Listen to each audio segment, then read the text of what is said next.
افسوس ہے اس قوم پر جس کے تعلیم یافتہ افراد بھی بار بار آمریت کا فریب کھاتے ہیں اور وقتی مفاد کے تعاقب میں جمہوریت کو گالی دیتے ہیں۔ زیادہ دور نہیں جاتے، صرف 1988 سے اب تک کی تاریخ دیکھ لیجئے۔ 11 سالہ آمریت کے حادثاتی خاتمے کے بعد ہمیں جمہوری عمل کی طرف واپسی کی نوید سنائی گئی۔ کیا ہم نے پوچھا کہ غلام اسحاق خان کو جی ایچ کیو میں طلب کر کے آئندہ حکومتی بندوبست کے خد و خال طے کیے گئے تو عوام اور سیاسی قوتیں کہاں تھیں؟ اگر عدالت عظمیٰ مئی 1988 کے صدارتی اقدام کو غلط سمجھتی تھی تو جنیجو حکومت بحال کیوں نہیں کی گئی؟ عدالتی فیصلے پر اثر انداز ہونے والوں کے اعتراف کے باوجود قانون حرکت میں کیوں نہیں آیا؟ آئی جے آئی تشکیل دے کر نام نہاد سیاسی توازن قائم کرنے کا فیصلہ کس دستوری اختیار کے تحت کیا گیا؟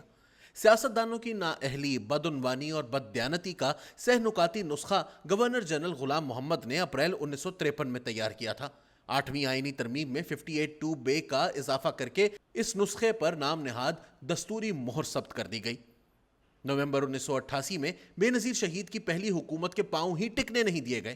کہیں آدھی رات کے گیدڑ تھے تو کہیں دور فاصلاتی اشاروں پر ہونے والے لسانی فسادات، کہیں سیکیورٹی رسک کے نعرے تھے تو کہیں وفاق اور صوبوں میں تصادم۔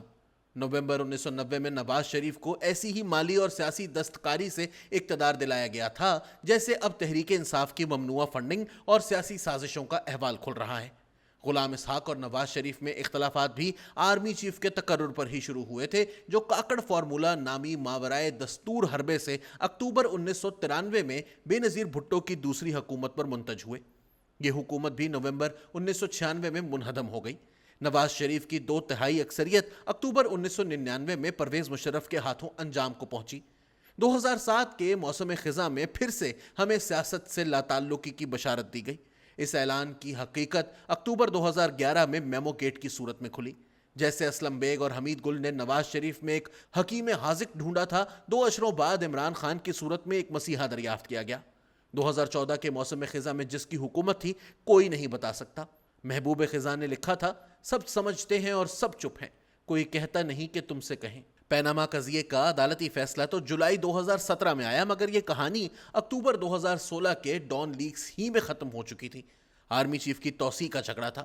اکتوبر 2021 میں ایسی ہی کشمکش میں نام نہاد 1 پیج کے پرزے اڑ گئے۔ گزشتہ 1 برس سے قوم رسی سے مولک ہے۔ اس دوران معیشت کا پہیہ رک گیا، سیلاب نے کروڑوں شہریوں کو بے گھر کر دیا، غذائی بحران کے خدشات نے سر اٹھایا، زر مبادلہ کے ذخائر $7.5 ارب تک آ گئے۔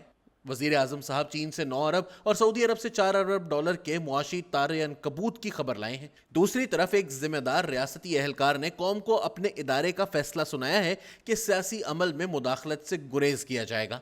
اندھیری گلی میں روشنی کے یہ 2 نشان مگر سیاست اور معیشت میں موسم خزاں کے مزمن مرض سے نجات کی ریاضیاتی تصدیق نہیں کرتے۔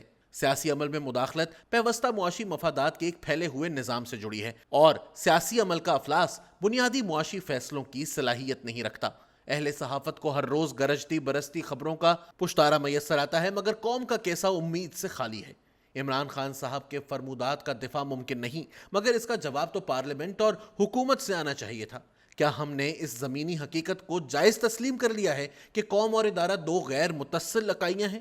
اگر ریاستی محکمے کو دستور میں بخشی گئی فیصلوں کی آڑ میسر ہے تو قوم کو بھی دستوری شہر پناہ کی سہولت ملنی چاہیے۔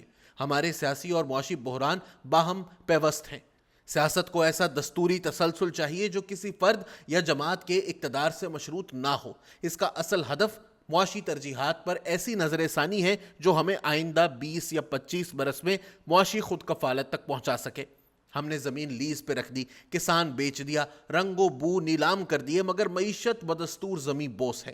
ہر 3 برس بعد لوٹنے والے پت جھڑ کی گلیوں میں بھٹکتی قوم کے پاس صرف ایک اثاثہ باقی ہے، کوئی 15 کروڑ کے قریب نوجوان آبادی جس کی معیاری تعلیم کو یک نکاتی قومی ترجیح قرار دیا جائے تو یہ انسانی سرمایہ محتاج قوم کو پیداواری معیشت کی شاہراہ تک لے جا سکتا ہے۔ کم مدتی قرضوں، بانڈز اور سکوک جیسے ہنگامی اقدامات سے برآمد و درآمد کا توازن قائم نہیں ہو سکتا۔ ایسی بیرونی سرمایہ کاری لا حاصل ہے جس کے حاصلات کو برآمدات میں تبدیل نہ کیا جا سکے۔